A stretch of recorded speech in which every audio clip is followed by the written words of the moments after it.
Fala pessoal, Vitor Viller aqui desse lado da Bahia, do outro lado da Bahia de Guanabara, Renato Leripe, tudo bem, Renato? Tudo bom, Vitor? Por aí. Tudo tranquilo. Esquentou, né, esse final de semana, né? Deu praia? Deu praia, né? Pelas imagens aí da televisão, deu para ver que a frequência aumentou bastante, né? E lá de Brasília, o homem, o grande defensor, contrário, né? O grande contrário aos dois eixos Y, Leonardo Monastério. Tudo bem, Leonardo? Olá, tudo bem? Olá, Brasil. Obrigado pelo convite. Vamos fazer. O monoaxialismo vai triunfar. Bom, Leonardo, prazer te receber aí, né? Você é um dos grandes personagens aí sempre defendeu, né?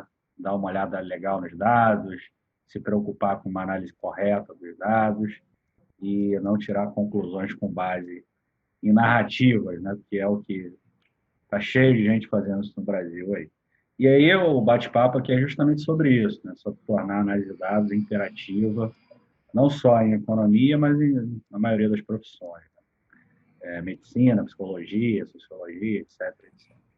E aí, para começar, conta um pouquinho da tua história, desde lá da graduação até que você está fazendo hoje. Hoje você está como coordenador de ciência de dados da ENAP, né? O Danado, isso. Então, conta um Não. pouquinho da tua trajetória, que é bastante Resumindo longa, aqui, né? não o problema de ser velho é isso, né? Essa parte vai ficando cada vez mais longa, né? Não, resumindo assim, a formação toda foi em economia. Eu fiz graduação na FRJ, mestrado Federal do Rio Grande do Sul, doutorado UFPR. Aí eu fui professor quase todo o tempo, né? Desde o mestrado já era professor na Federal de Pelotas, aí fiz uma passagem rápida pela UFABC e depois fui IPEA. Então já tenho uns 10 anos de IPEA. E há 2 anos, quase isso, eu fui fui cedido para a ENAP para coordenar a parte de ciência de dados lá. A ENAP é a Escola Nacional de Administração Pública. E, ao mesmo tempo, também, né, ao longo disso, no IPEA, eu fui professor da Católica de Brasília e hoje eu sou professor do mestrado profissional em economia do IDP da Brasília. Maravilha, Então, maravilha. E as tuas áreas aí de atuação na pesquisa pois é, seriam? pois é pegando mais a coisa eu sempre acho aquele cara que fica assim, né, eu admiro de um lado, aquele sujeito que diz, porra, 30 anos estudo tal assunto, né? Eu admiro isso. Eu sou meio déficit de atenção, então eu acabo mudando muito de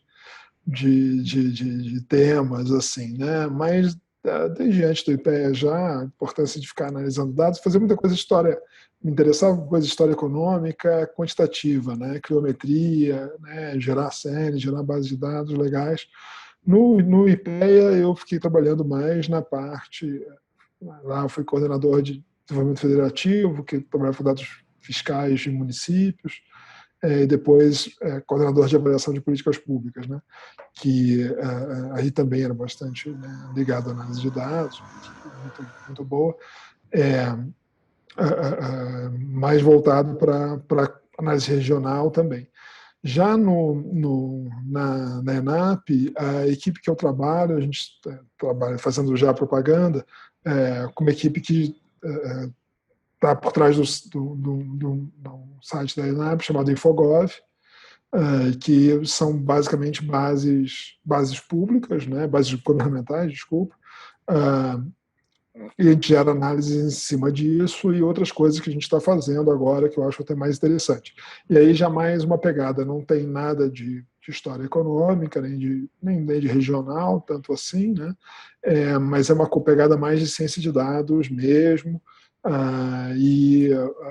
coisas, né, interessantes que a equipe lá está fazendo, né? Então eu continuo fazendo, né, como cachaça, a coisa de história econômica, economia regional, que eu sigo, né, gostando, mas é claro que tem as atividades do trabalho principal, né, que acabam tomando boa parte do tempo, maior parte do tempo. Maravilha. É um assunto assim que eu conheço muito pouco, né, cliometria, mas eu acho bastante interessante, né? Já li alguns papers sobre isso e a gente vai tentar falar um pouquinho aí para quem nunca viu, né? Esse tema, você Uhum. tentar aí dar uma explicação mais para frente. Renato. Também para mim é super novidade, tô super interessado em ouvir um pouco mais sobre isso. Mas antes eu queria só pegar um ganchinho aí da parte da ENAP, né, que você comentou.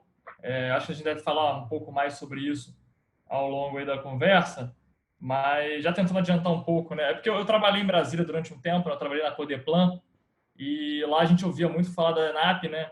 E uma das últimas coisas assim que eu tenho notícia assim que aconteceram antes de eu sair lá de Brasília foi a respeito de um curso que teve na ENAP, que era, se eu não me engano, em parceria com a FMI, né? Era alguma instituição multilateral, não sei se você vai saber exatamente do que eu estou falando, mas eu achei assim, eu fiquei muito impressionado da ENAP estar fazendo convênios internacionais, assim, no sentido de oferecer treinamento e tal. Era uma coisa que me chamou bastante atenção.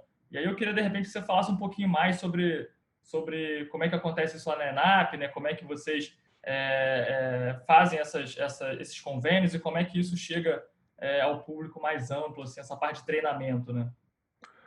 Pois é, eu não conheço intimamente isso, porque eu não trabalho diretamente com, com essa parte dos convênios, mas a gente tem muita coisa mesmo.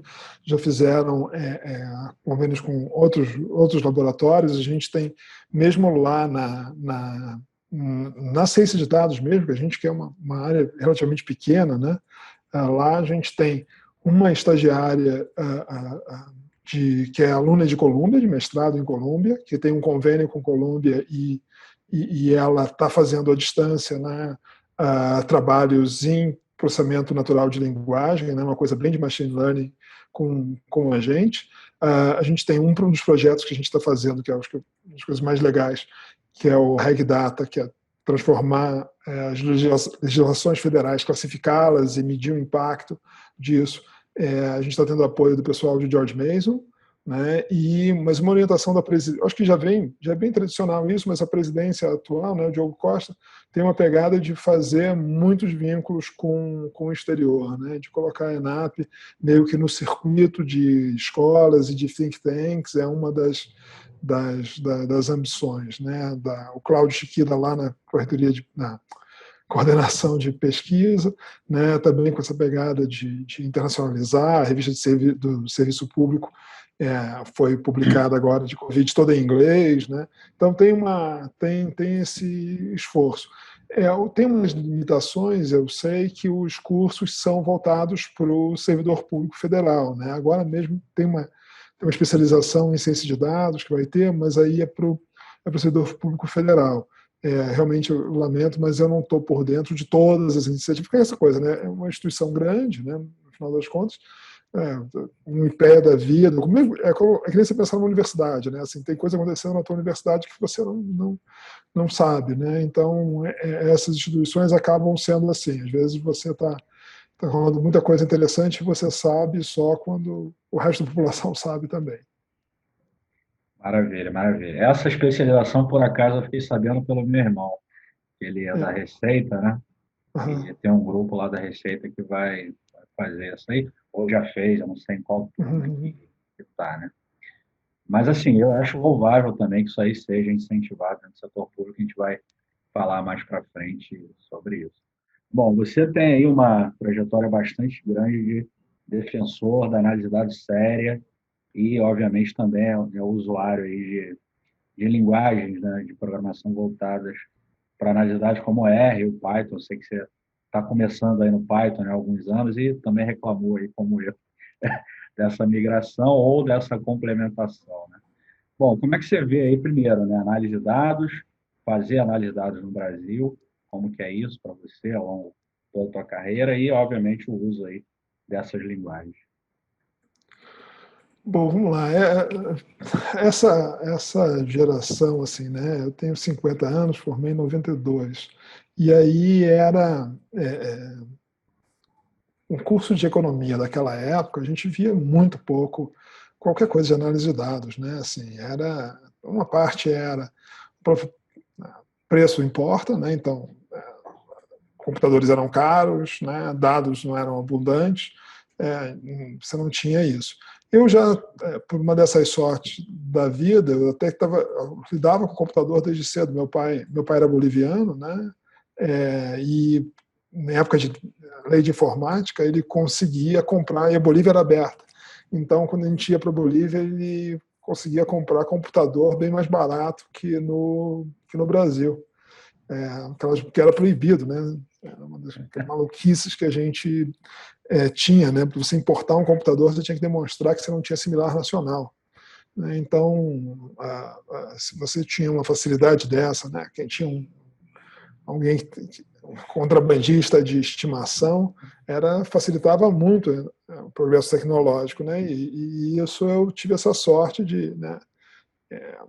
Criança ainda, adolescente, de ter computador em casa. Mas isso não adiantou muito na faculdade, porque na faculdade a gente não tinha muito um uso intensivo. Né? A gente tinha 4 HPEs lá, eu costumo dizer que a gente aprendia mais sobre fisiocratas sobre qualquer outra coisa. Todo o curso de economia do setor público começava com fisiocrata, com o curso de macro começava com fisiocrata, né? Então aprendi muito bem os fisiocratas. Né? E logo depois teve também um problema, né? Então não usei nada de programei nada durante a graduação na FRJ. E logo depois teve também uma coisa que fez mal para essa geração, que foi o Windows e ficar apontando e clicando. Né? Então, os primeiros softwares, né, no mestrado já eram softwares bons, mas era aquela coisa de séries temporais, mas aí era a cultura do apontar e clicar, que eu acho que fez muito mal, né?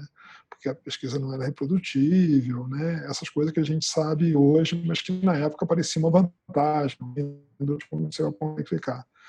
Foi só em 2005 que eu comecei a usar R, né, foi 2005, 2004, não me lembro.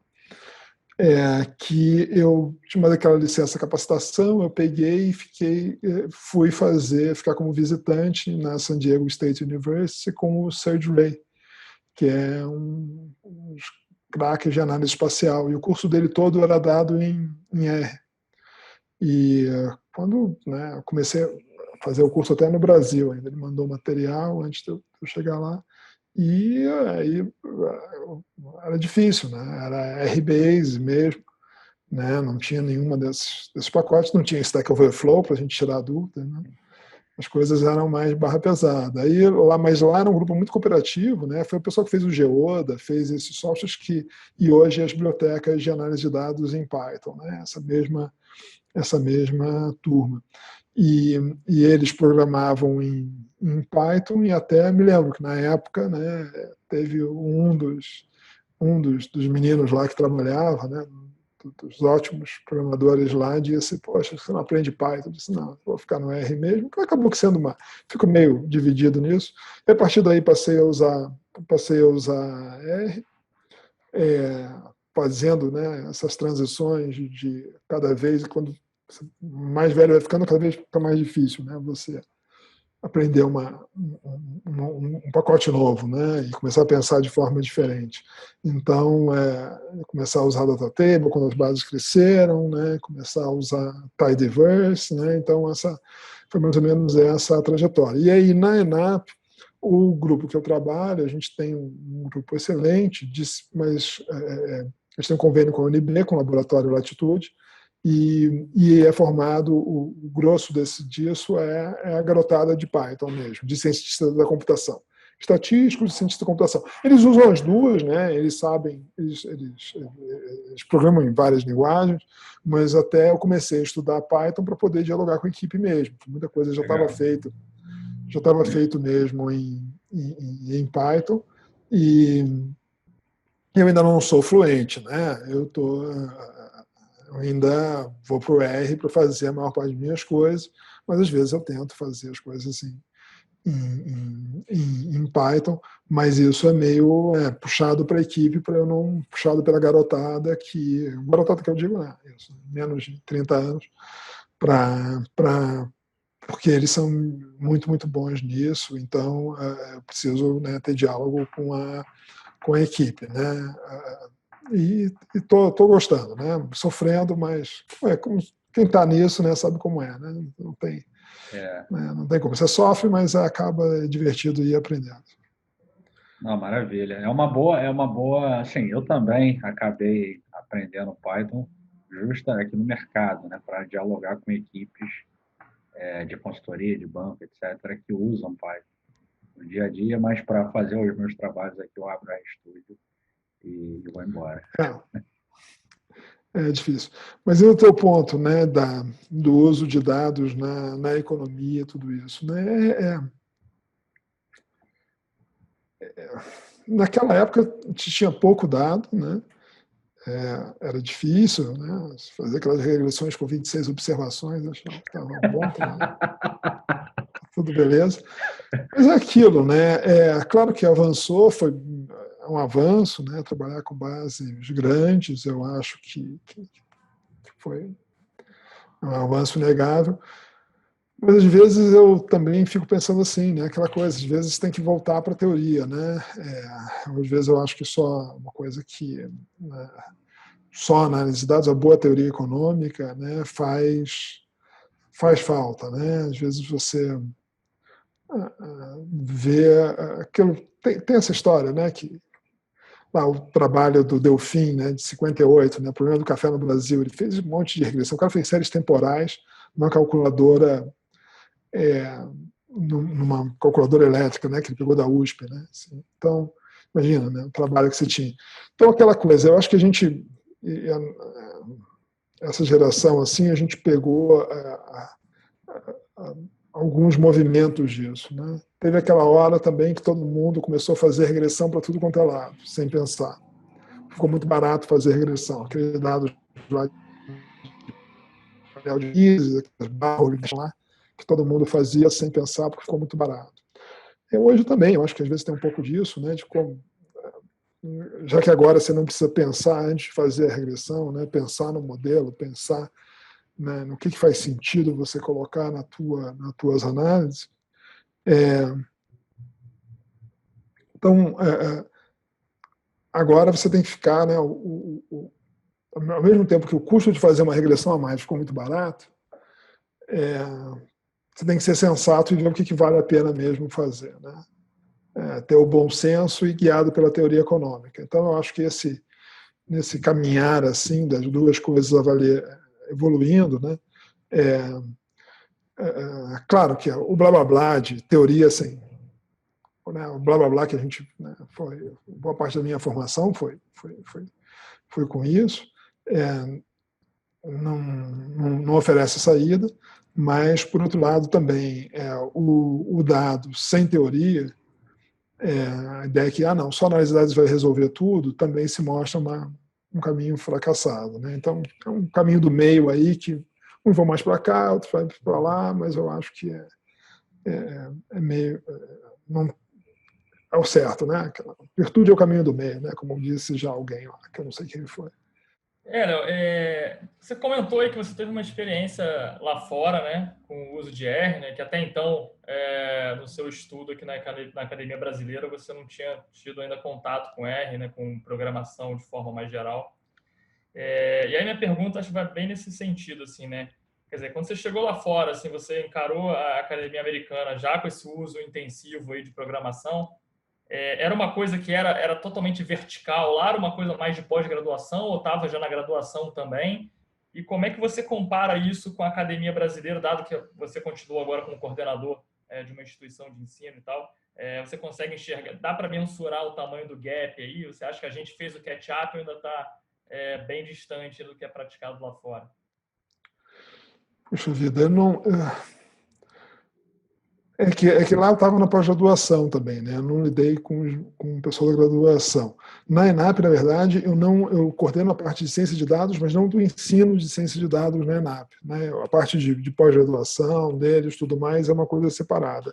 Eu trabalho mesmo eu não lido com um aluno na ENAP. No IDP, aí eu lido com os alunos e a gente pega também, mas aí também é pós-graduação. A gente pega um aluno que muitos deles já têm uma carreira profissional e eu acho que essa diferença diminuiu bastante, assim, eu acho que foi, isso comparado com o exterior, né?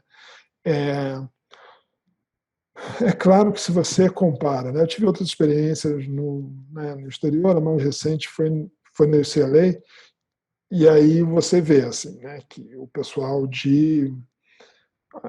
a história econômica lá da UCLA é totalmente quantitativa e intensiva em dados num nível muito alto, né? Que não se compara um historiador econômico de lá tem mais domínio do que o economista de graduação médio aqui ou mesmo de pós-graduação, né? Disso mesmo, tipo, é o cara que é o pessoal que tem que ficar trabalhando com registro de censo histórico e aí eles estão fazendo machine learning para linkar as coisas. É o pessoal que vai para fica fazendo OCR de dado, ou então mesmo trabalho braçal de arquivo, o cara faz trabalho braçal, mas também faz teoria, faz isso. Mas é claro que é meio complicado você comparar, né? Porque eu não sei, assim, tipo, eu estou pegando comparar os cursos, a média do Brasil, né, com um curso que é muito bom nisso lá, né? Mas eu acho assim, claro que tem a diferença, mas meu chute responsável é que a diferença diminuiu, né? Também tem algumas mudanças também, né? História econômica mesmo, né? Deixou de ser, desde o Acemoglu lá, deixou de ser meio que patinho feio e virou uma das grandes áreas em que os caras top publicam, né? Então, desde se você vê as publicações do Acemoglu, um tanto lá é história econômica, né? Isso não dá para negar, né? Pega mesmo um jornal desses top, muita literatura lá vai estar com dados históricos, às vezes problemas até contemporâneos, mas com dados históricos, né? Que aí você nem sabe como classificar, né? Pensando assim, uma coisa que me veio à cabeça, o Leonardo Burstein, né? Que é um brasileiro que estudou em Harvard e é professor em Chicago, um paper recente dele, super bem, eu acho que ele já publicou, você não vai publicar, não, um jornal político economy, coisa dessas, estudando os incentivos dos pilotos alemães na guerra, de ter medalha ou não, e que isso tornou os caras meio arriscados, propensos ao risco demais, e começaram a morrer muito. É um paper discutindo incentivos, né, que pode ser aplicado, incentivos intrafirma, né, mas utilizando dados históricos. Então, meio que virou e utilizando, claro, a econometria moderna, os melhores métodos, os melhores modelos, tudo isso. Então, aquela divisão, né, de história econômica vai ter uma tabelinha ou outra, e teoria econômica moderna vai ser as coisas com dado contemporâneo, isso aí desapareceu completamente, né? As grandes estrelas, pensando em várias estrelas do meio acadêmico mundial, né, são pessoas que trabalham com dados históricos e assim estão fazendo história econômica, só que desse jeito criométrico, né?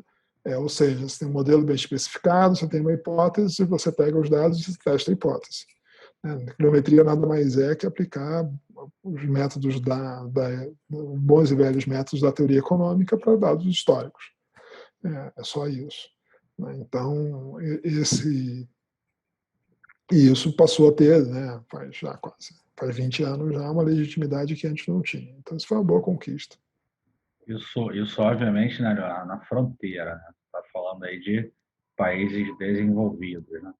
E aí, já pegando o gancho, né, falando para o Brasil, acho que uma das grandes dificuldades da gente ter mais pesquisa empírica no país é a disponibilidade de dados, né? Como é que você vê isso, sei lá, nos últimos 20 anos? Assim? Pois eu acho que o fator escasso aqui não é dado. O fator escasso no Brasil, claro que tem menos, mas o fator escasso é gente capacitada e interessada para analisar. Você acha que ainda é o grande problema? Eu acho que tem mais dado, do que gente boa. A prova disso é que tem gringo que vem para cá para analisar os dados. Se não tivesse, estou falando de dotação relativa, né? Você concorda que tem menos dados. Tipo assim, os caras lá têm censos, os caras dos Estados Unidos, ou mesmo na Europa, os caras têm censos linkados. A cada 10 anos lá, censos históricos que você consegue seguir a pessoa. Então, a gente não tem isso aqui. Mas aqui no Brasil, uma das coisas que me atraiu até, e sendo sincero em pesquisa de história econômica, era que tinha muito nota de 100, como diria o economista, na calçada, né? Então, você tinha nota de $100 na calçada, né? Eu me lembro coisa do tipo, né? E até poderia ter aproveitado mais, até, mas coisas do tipo, censo de 1872, com dados paroquiais, era uma coisa que se dizia que estava perdido, e foi só eu chegar na biblioteca, no Rio Grande do Sul se dizia que estava perdido, tinha um livro que dizia isso, e foi só chegar na biblioteca do IBGE e pedir, né? E fizeram uma cópia disso, 2000 e qualquer coisa, 2002, sei lá, 2000. Depois saiu em CD e tudo mais, mas tinha muito dado que era fácil de você obter. Dados históricos. Dados contemporâneos, eu acho que teve uma grande explosão, assim, né? Claro que continua tendo problemas, mas teve algumas iniciativas, tem algumas iniciativas do tipo, né? Eu nunca fui na sala de sigilo do IBGE, mas já rendeu muita coisa. Mas o INEP tem a sua sala de sigilo, né? Que rendeu, pesquiso bastante, tem sempre gente. Claro que tem todos, continua sendo o Brasil, ou seja, né, tem seus problemas, a sala fica fechada, tudo isso. No IPEA mesmo, em Brasília, teve uma iniciativa, né, que de alguns anos atrás, de um grupo muito bom, que foi fazer o IPEA Data Lab, né? Fizeram isso quando eu estava fora do IPEA, que era a ideia de você fazer uma sala de sigilo, com as bases todas organizadinhas, com todas as RAIs, tudo isso, né? E as pessoas podem ter acesso. Tem que fazer um projeto de pesquisa, tem que contactar um pesquisador de lá, tudo isso, mas o resultado começou a sair, né? Isso eu acho que foram coisas que abriram portas para muitas bases de dados, claro, com seus problemas, né? Com tudo isso, né? Não nego a existência, não nego a existência disso, né? Que as coisas, né? E trabalho com dados históricos também tinha isso. Tinha uma greve no arquivo público, cara, né? Atrasava a dissertação do sujeito, né? Não tem a institucionalidade que tem em outros lugares, mas tem muita coisa para fazer, e a questão é ter gente com a motivação e a dedicação, tudo isso para fazer. Mas vira e mexe tem estrangeiros que vêm ao Brasil e que estão utilizando dados brasileiros, né? Então eu acho que eu sempre incentivo as pessoas dizendo, olha, tem coisa que é fácil, você consegue fazer um trabalho muito bom sem tanto esforço quanto você se dedicasse a fazer uma inovação em outra área ou buscar outras bases de dados, né? Os arquivos do exterior lá já foram todos revirados, né? Aqui ainda tem bastante coisa, mas mesmo microdado recente tem muita coisa que dá para fazer. Claro, com esse esforço, claro, tem que vir a Brasília, tem que ir ao Rio, tudo mais, né? Não consegue cruzar IBGE com o INEP, não vai conseguir fazer isso, mas mesmo assim dá para fazer muita coisa. E muita coisa está saindo de muito boa qualidade. Maravilha, uma opinião dissonante aí, né? Que a gente conversou no último episódio, né, com o Gabriel Barros, né, que ele trabalhou muito tempo com análise de setor público, né? A gente está até tocando nessa tecla que algumas instituições assim, avançaram muito nessa questão de tornar os dados mais fáceis, com interfaces mais acessíveis, né? O IBGE aí eu acho que é o grande exemplo. A gente entra lá no Sidra, a gente consegue baixar tudo via API dentro do próprio R ou dentro de qualquer linguagem que se utiliza. Por outro lado, algumas instituições ainda estavam um pouco caminhando nisso, né? Eu acho que a nossa crítica ela ficou muito em função disso, né? De parecer que a coisa estava um pouco desbalanceada, alguns lugares bem mais na frente que outros, né? E aí, assim, pegando até um gancho nisso que você falou, acho que você bateu bastante nessa tecla aí da questão da teoria e da prática, né? Que ficou muito barato a gente trabalhar com regressão, né? Rodar um modelo ali, e muita gente acaba se dissociando um pouquinho da parte teórica, né? Às vezes abrindo mão de pensar um pouco melhor no que vai rodar e tal. E hoje a gente vive assim, uma certa hype assim, dessa coisa de ciência de dados, né? De usar modelos cada vez mais sofisticados e tal. E a impressão que eu tenho é que pouco se fala assim, de questão de pegar o objeto e pensar um pouco na forma dele, né? Em como é que você responde a pergunta e tal, usando teoria. E eu queria saber se você tem essa impressão também, que existe um certo desbalanceamento assim, entre a galera que é muito mais aplicada e a galera que é mais teórica, assim, né? Você não estaria tendo uma interação saudável dessas duas coisas. Deixa só, não, eu acho que é um ótimo ponto, mas deixa eu só comentar, assim, no IDP vai ter, adiantando aqui, revelando aqui, a gente vai ter um podcast sobre ciência de dados também, assim, né? Eu aviso para vocês, né? Peço divulgação. E hoje à tarde mesmo, final da tarde, eu entrevistei o Turicas, o Álvaro Justen, que é o cara do Brasil I.O. O cara fez um trabalho muito bom e ele me contou tipo uma base que eu precisei usar, que era dos sócios das empresas, né, por CNPJ. E isso, é uma base que um belo dia, né, em 2018, estava lá disponível, limpinha, maravilhosa para baixar, que ele tinha colocado no GitHub dele.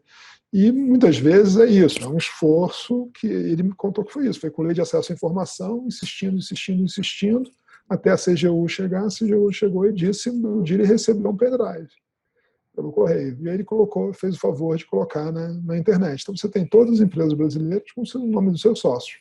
É um negócio que você não encontra. Assim, RAIS é um negócio que você não tem no mundo uma RAIS. Nos Estados Unidos não tem uma RAIS para você fazer um negócio desse. Claro, tem problema de Receita Federal. Claro que muitas vezes cada instituição vai no seu ritmo, né? Os dados de SEAP já são ótimos. Você tem dados do cadastro único. Você tem alguns dados assim que são complicados você obter, como esse caso, né?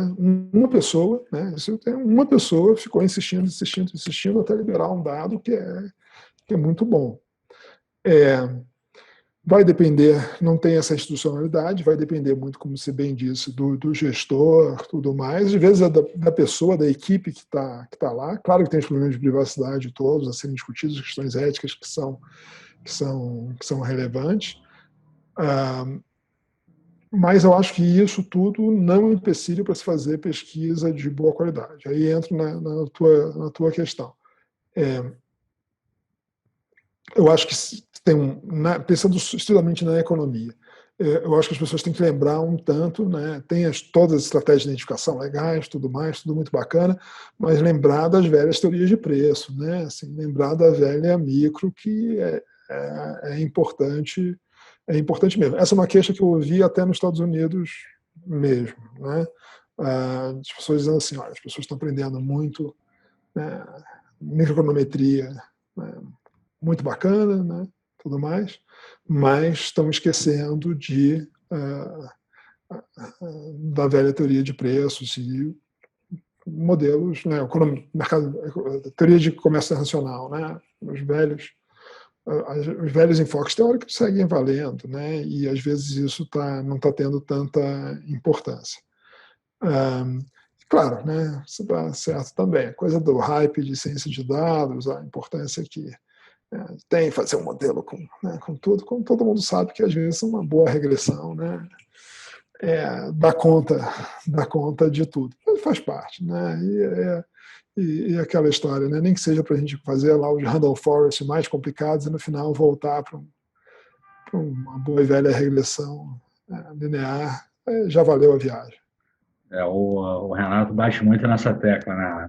A boa e velha econometria resolve já muita coisa. Nada.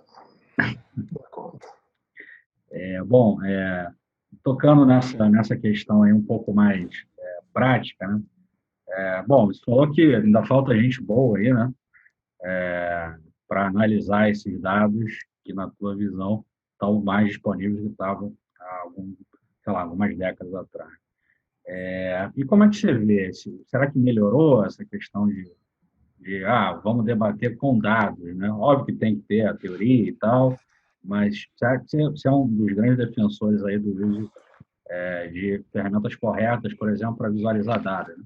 Fiz até um videozinho que eu achei maravilhoso lá, para ensinar a galera a visualizar os dados de forma correta. Como é que você vê? Você acha que melhorou? Você está na blogosfera aí, vamos falar, já muito mais tempo do que eu, por exemplo. Você acha que melhorou isso?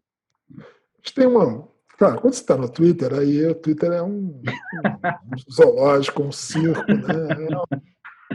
Então, tem de tudo, as aberrações, né? Aquilo tem muita atenção, né? Aham. Mas eu acho que tem uma mudança etária, né? As novas gerações, né, são muito melhores que a gente. Então, eu acho que os economistas, você vê a diferença da formação deles, eles têm buscado seus próprios caminhos, eles estão mais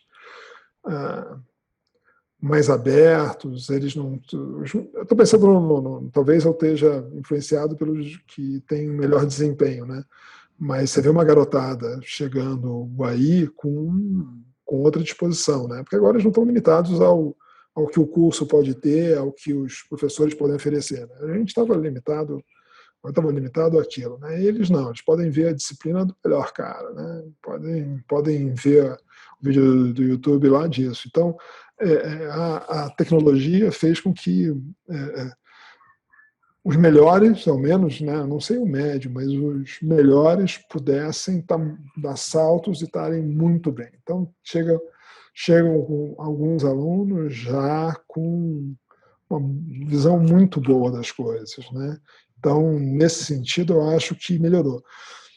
Aí, claro, debate público, tudo isso, debate de jornal, que aí a gente vê as mesmas coisas de sempre, né? As mesmas lorotas de sempre, as mesmas. Hoje chama fake news, mas é as mesmas, né? O meu blá blá blá de sempre. E as pessoas com mais, né? Continuam. É claro que isso ofende a gente, né? Que leva dado a sério, né? As pessoas conseguem acreditar ainda em coisas muito bizarras, como a gente está vendo no Covid, como a gente está vendo. Mas para quem quer levar a sério e fazer boa pesquisa, eu acho que nunca ficou tão fácil e eu acho que essa mudança é etária, assim, tentando ser um pouco otimista. Nós temos gerações novas de economistas são melhores, assim, né?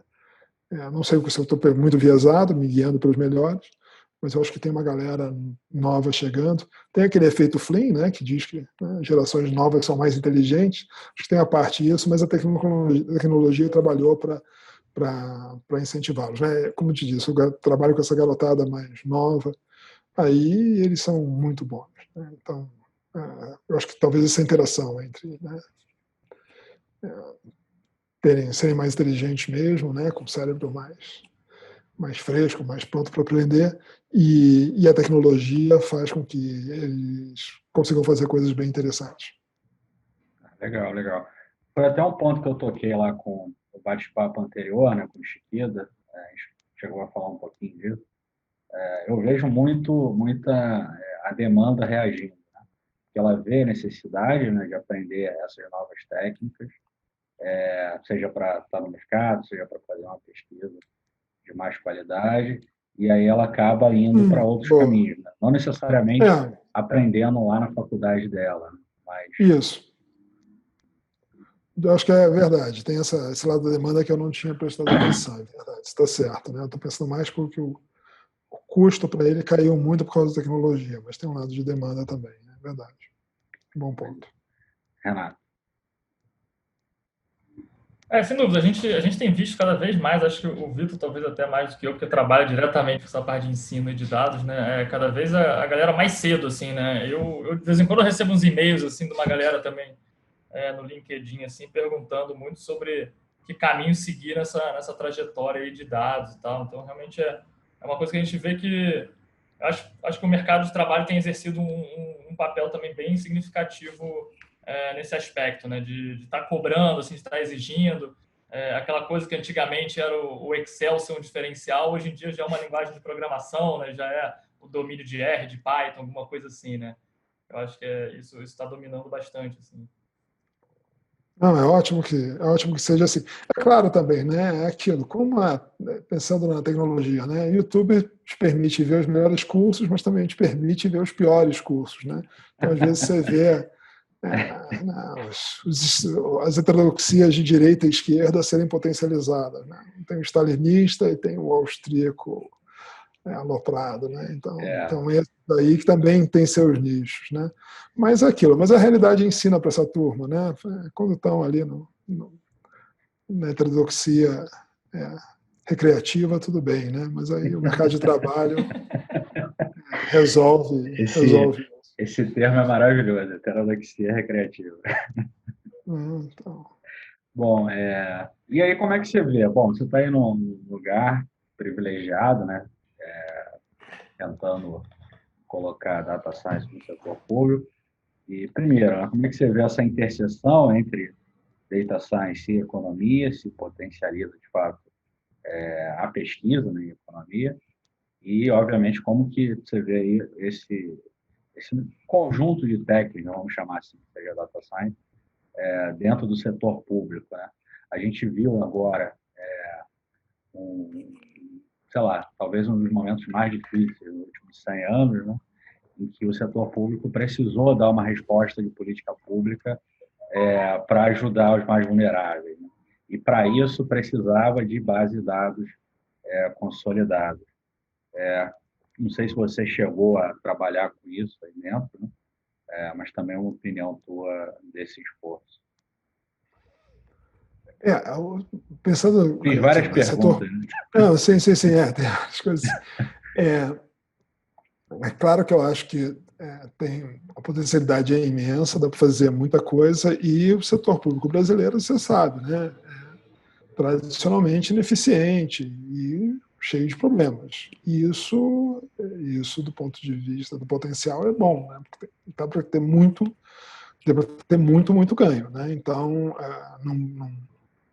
num espaço curto. Isso realmente para minha surpresa mesmo, tem muita gente boa, talvez por causa do, né, período de salários foram bons no setor público, tem muita gente boa, né, de ciência de dados. Você vê os caras da CGU, mesmo no Ministério da Economia, em onde você for, tem muita gente boa, né? Pensando assim, eu conheço gente tão boa que saiu alguns casos eu conheço gente que saiu do setor público para o setor privado, um que foi para o Facebook, o chefe anterior da minha equipe de bolsistas da UNB saiu e foi para a Suécia, né? Então, para um emprego super bom. Então, as pessoas, e eram pessoas que estão no setor público, em todos os órgãos você encontra, né? Então, de um lado, tem as pessoas capacitadas, né, fazendo trabalhos super bacanas. Existe uma comunidade dessa, pensando no governo federal, né? Não conheço as realidades estaduais. É claro que eles se deparam com os limites, né, de que você tem de trabalhar no setor público, né? Então, de um lado, tem essas pessoas, né, com uma estrutura que tem seus motivos para ser rígida, né? Isso a gente sabe, né? Tem o rigor da lei, né? Tudo que não é permitido no setor público é proibido, então isso dá uma rigidez grande. Mas tem muita coisa boa mesmo sendo feita, né? E eu acho que tem muito para avançar na melhoria de eficiência mesmo. Eu acho que algumas coisas na digitalização de serviços públicos a gente já viu algumas coisas acontecendo, né? Temos de ter que tirar a carteira de trabalho do Ministério do Trabalho. Agora as coisas já são muito melhores, sendo com a tua carteira, ao menos no celular, né? Muita coisa foi resolvida e tem muitos ganhos mesmo de produtividade aí, né, que para o cidadão eu acho que vão fazer diferença, né? Então, a vantagem do atraso, né? Assim, você vai conseguir dar um salto, sabendo manusear bem a tecnologia, você consegue manipular bem a tecnologia e isso. O caso da Covid mostrou também alguns problemas nisso, mas eu achei interessante como mesmo de forma descentralizada, né? Você viu que as pessoas começaram a pegar, você não precisava ter os dados federais unificados, né? As pessoas mesmo começaram a pegar os dados estaduais e ir agregando, e ir analisando, e isso foi interessante. Então tem essa complementaridade, né, que às vezes não precisa ser o setor público que vai fazer, mas só disponibilizar os dados, a análise pode ser feita pela população. E aí eu volto àquele ponto, né, das salas de sigilo, né, que os mesmos dados restritos, né, ou sigilosos, podem ser acessados pelo pesquisador. Né? Então, acho que tem a possibilidade que se tem de avançar por aí é muito grande e está acontecendo. Né? Assim, posso indicar algumas pessoas do TCU, que trabalham, da CGU, que trabalham nisso, e os caras são craques mesmo, né? Estão na fronteira mesmo do conhecimento disso e estão aplicando. Né? Às vezes não tem os recursos, não estou dizendo que são esses casos, não tem os recursos, não tem o espaço para implementar aquilo, mas a gente fazendo um trabalho muito bom. Né? Eu respondi tudo, não me lembro se tinha mais alguma coisa. Faltou só a parte lá da economia, né? Data Science com economia. Não, de teoria econômica, eu acho que aí tem muita coisa mesmo para ser feita. Né? Tem toda essa discussão agora de uso de data science, de big data para melhorar a identificação, né? De causalidade e tudo mais. Então, acho que os dados que o setor público tem de painel, né? São muito bons, e você utilizando, né? Começa a virar coisa de big data, você juntar dados de saúde, emprego, dados dados educacionais, isso num painel de dados, utilizando essa estratégia de identificação. Aí não precisa ser essas estratégias, né, criativas de FDIF, essas coisas, mas às vezes, ou regressão de continuidade, mas agora tem uma coisa que eu estou bem animado com essas coisas tipo Judea-Pearl, de modelos estruturais de causalidade, tudo isso. Eu acho que pode sair muita coisa boa daí. Né? E no setor público vai ser o lugar para se desenvolver esse tipo de pesquisa. Né? Quer dizer, quando digo no setor público, não são pesquisadores do setor público, mas essa interação entre academia, né, e governo. Né? Então, nessas horas eu fico otimista com o setor público, assim, sabe? Dá para fazer coisa boa. Maravilha, Renato. Legal. Eu já tive uma experiência no setor público, né? Como eu falei aqui também, eu trabalhei na Codeplan durante um tempo, e eu tenho essa mesma visão, compartilho essa mesma visão do Léo, né? Que quando eu cheguei lá, eu fiquei surpreso, né? Porque a gente sempre tem um estigma assim, de que o setor público é 100% atrasado, né? E, na verdade, o que eu encontrei lá foi uma coisa assim, bem mais sofisticada assim, do que eu encontraria em muitos outros lugares, até privados. Assim, né? Eu lembro que lá a gente tinha um banco SQL com todos esses dados, essas bases lá, né? De RAIS, CAGED. Recentemente também a Receita liberou uma base de dados lá com CPF de uma galera. Assim, a gente estava também com isso no nosso SQL. A gente tinha um servidor lá de um R-Server lá também, que a gente podia acessar remotamente, com uma máquina assim, com 32 GB de RAM, não sei quantos núcleos. Então, assim, era uma coisa legal, que tinha vários convênios também com outras instituições que permitiam também escalar um pouco o trabalho, né? E era uma coisa que surpreendia bastante. Então, acho que existem algumas ilhas assim no setor público, né, de alta produtividade, mas que às vezes não se encontram, né? Eu acho que a impressão que eu tinha assim, que não tinha uma tubulação ali que unia todo mundo no sentido de escalar o trabalho, né? Acho que talvez seja esse o grande empecilho para a coisa ganhar uma forma um pouco melhor, né? Ter uns canos ali que liguem todas essas ilhas, né? Mas eu também sou otimista nesse ponto de vista, né? Acho que tem bastante coisa aí que pode render bons frutos. Eu sou bem otimista com isso.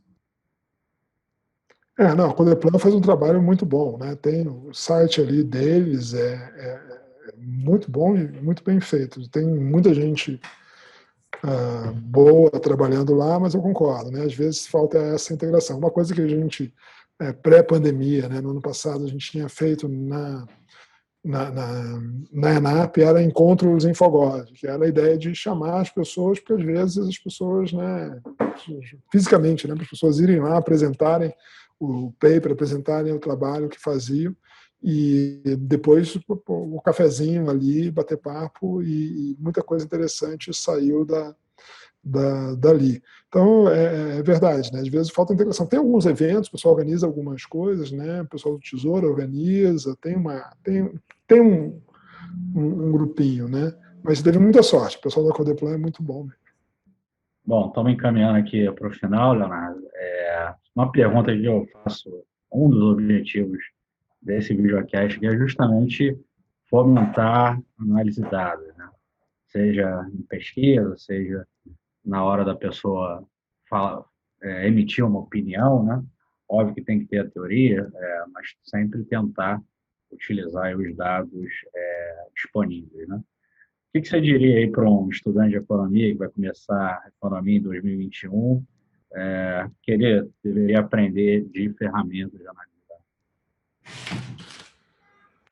Pois é, eu acho que não, R ainda, né, já começar com R de Plyer, né, já começar com Tidyverse, Hadley Wickham ele venceu, né?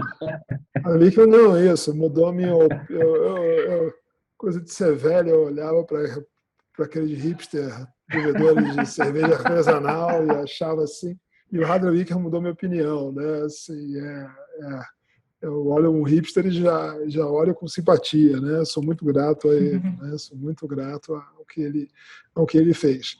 Eu acho isso. Eu acho que tem que aprender o R, ficar mais longe possível do Excel. Amigos não deixam amigos usarem o Excel, né? Assim, porque estraga dados. Então, isso é uma coisa do tipo, quem trabalha com análise histórica, isso eu já vi dados serem destruídos pelo Excel, porque o Excel não trabalha com dado antes de 1900. Então, tinha uma base de microdados, de imigrantes que chegaram em 1900. E quando eu fui, né, também, né, lição para os alunos, a primeira coisa que você faz é abrir a base e fazer uns gráficos. Né? Fiz um histograma e, estranho, né? Um monte de gente com data de nascimento 1º de janeiro de 1900. E aí, uma googlada depois, eu vi que era isso, era um bug do Excel que é mantido, né, uma limitação dele que é mantido por compatibilidade até hoje. E é muito cruel, porque eu recebi esses dados no CSV, ou seja, alguém abriu aquele arquivo CSV no Excel, o Excel estragou o dado, a pessoa salvou em cima, como CSV, achando que tinha feito tudo certo, tinha destruído aqueles dados para sempre. Né? Porque agora eu não sei mais a idade das pessoas. Então, não só esse problema, tem outros problemas gravíssimos, também pesquisa genética, ele estragou porque ele converte o nome de um gene lá em data. Então, ele estragou 20% das pesquisas genéticas. Já detonou. Então, eu acho que é isso. Fique longe do Excel.